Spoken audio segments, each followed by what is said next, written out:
Intensive care unit എന്ന പേരിൽ രോഗികൾ അനുഭവിക്കേണ്ടുന്ന ആ യൂണിറ്റിലെ പ്രശ്നങ്ങൾ, ബുദ്ധിമുട്ടുകൾ, അത് കഠിന തടവിന് വിധിക്കപ്പെട്ടവരെക്കാൾ കഠിനമാണെന്നാണ്.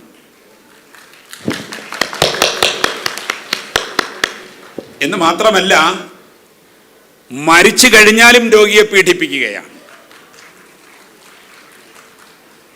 ജീവൻ ശരീരത്തിൽ നിന്ന് വിട പറഞ്ഞതിന് ശേഷം ദിവസങ്ങളോളം കരണ്ടിൻ്റെയും മെഷീനുകളുടെയും സഹായത്തോടെ ആ ശരീരത്തെ ചലിപ്പിച്ച് കുടുംബത്തിൻ്റെ പോക്കറ്റ് കാലിയായി എന്നുറപ്പ് വരുന്നത് വരെ ഇൻറ്റൻസീവ് കെയർ യൂണിറ്റിൽ രോഗികളെ കിടത്തി കൊണ്ടുപോകുന്ന ആരോഗ്യ വ്യാപാര വ്യവസായ തട്ടിപ്പുകൾക്ക് സാക്ഷിയാകുന്നവരാണ് നമ്മളിലേറെ പേര്.